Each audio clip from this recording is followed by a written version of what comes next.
For just £5 a month, you can get early access to all of our podcast episodes, copies of our script, access to further information, and that is just the tip of the iceberg. Head over to patreon.com/Sunday Night Mystery. £5 a month. That's cheaper than 15 minutes of parking at Bristol Airport. Yeah, I know, it's crazy, isn't it?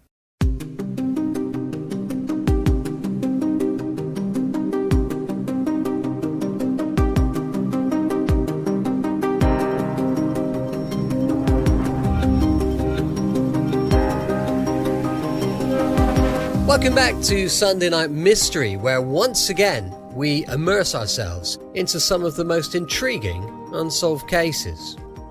I'm Brett, and in our story tonight, we explore a chilling case that's baffled investigators for almost 4 decades. The murder of Violet Milsom, a beloved grandmother found brutally slain in her own home in Bristol's St Paul's district.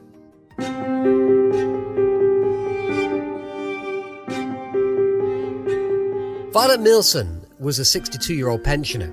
She was discovered murdered in her basement flat by a family friend who'd come to do some gardening.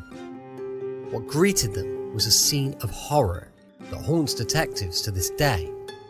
Between the evening of September the 30th and October the 1st, 1985, a twisted killer invaded Violet's home, sexually assaulted her, strangled her with her own clothing, and left her mutilated with a 5-inch knife.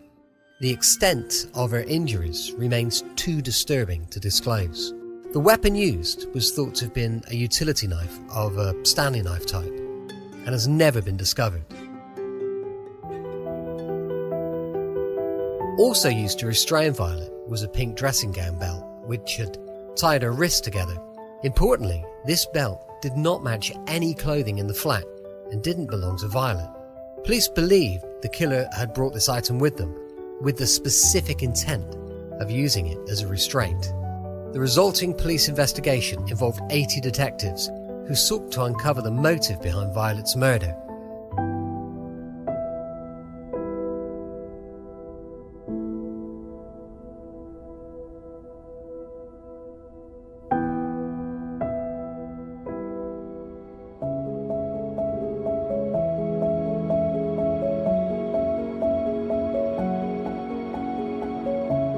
They discovered a portrait of a kind-hearted grandmother who lived alone, known for her generosity and warmth.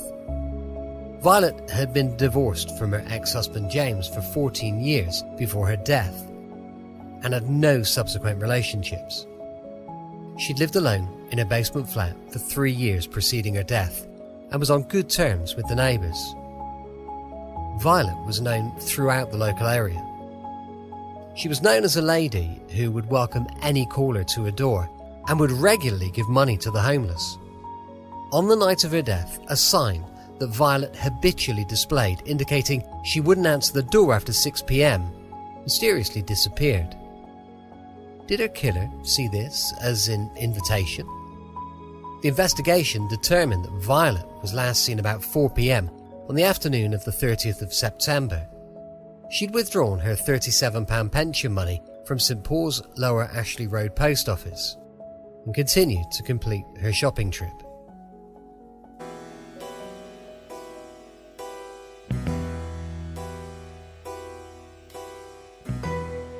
What happened between her returning home and the murder has remained a mystery. A neighbour, Pat Abraham, said she'd heard a lot of shouting and banging on the night before the murder, but couldn't say whether it had come from Violet's home. But there was no sign of a break-in. All of the pension money was missing, but a small amount of cash was found in a purse in Violet's flat.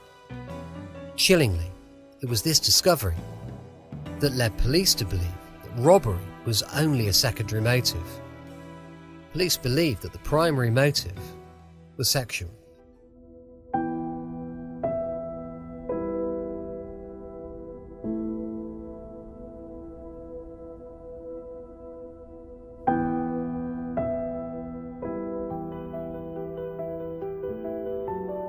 Despite exhaustive inquiries, detectives found few clues. The only leads came from a reconstruction aired on the TV show Crime Watch UK highlighting sightings of suspicious individuals near Violet's home. 3 youths seen outside Violet's flat weeks before her murder, a young man spotted near her home on the night of the crime, and another seen crying and banging his head against a wall. All potential persons of interest, none of whom have ever been identified. Another perplexing clue was an old Christmas card found in Violet's flat signed, "To Violet, for my sweetheart at Christmas, Steve." But who was Steve, and why was the card significant enough for Violet to keep? As the investigation stalled, speculation arose about the killer's profile, an organised and forensically aware individual, likely with a history of sexual offences and possibly mental illness. Despite ongoing reviews, Violet's murder remains unsolved, leaving her family shattered and a community haunted by the spectre of a killer still at large. The search for justice continues, fueled by the words of DCI Malcolm Hughes, who emphasised the urgent need to apprehend the perpetrator and bring closure to Violet's grieving loved ones. As always with our cases, we're left with so many questions and so few answers. It's been more than 30 years since Violet Milsom was brutally murdered, and still, the killer hasn't been identified.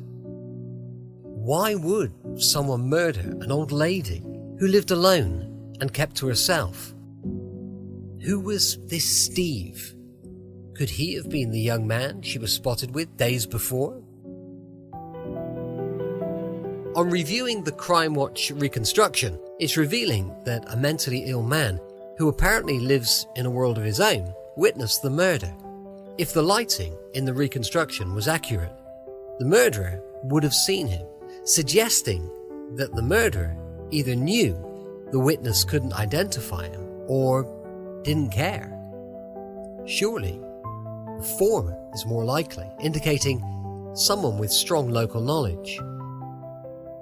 Additionally, the flat was highly vulnerable.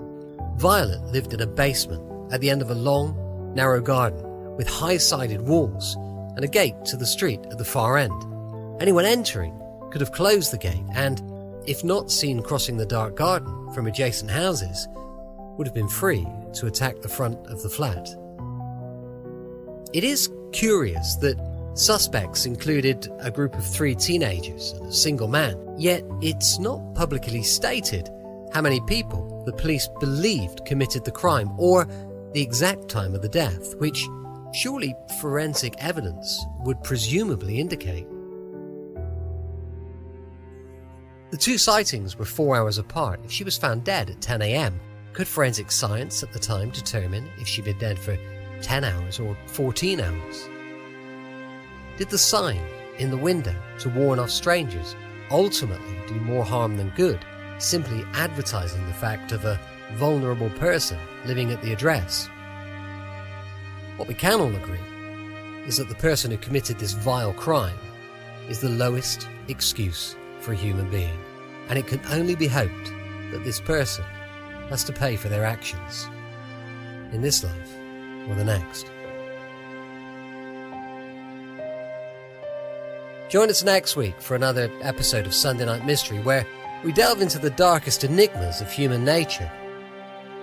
The case of Violet Milsom serves as a haunting reminder of the dangers faced by vulnerable individuals and the mysteries that could haunt a community for decades.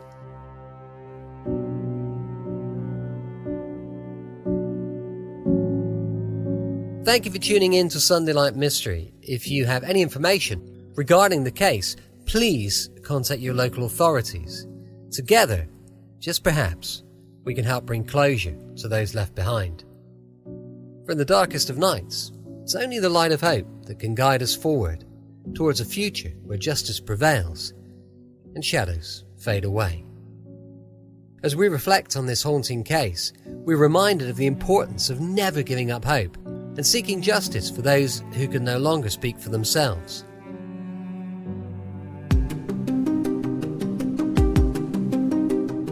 Join us next time for another episode of Sunday Night Mystery. Journey once again into the mysteries of the night, where the ever-evolving science of DNA might just hold answers that bring secrets to light. Although, in the spine-tingling realm of Sunday Night Mystery, some enigmas defy resolution, leaving us to simply ponder secrets of the past. Until next week, stay safe, and remember, the truth may be hidden, but as long as we keep the investigation alive, it's never truly lost. I'm Brett, and I'll see you next time on Sunday Night Mystery. For now, stay curious, stay vigilant, and be sure to guard yourself against the darkness that surrounds us all. I'll see you next week on Sunday Night Mystery.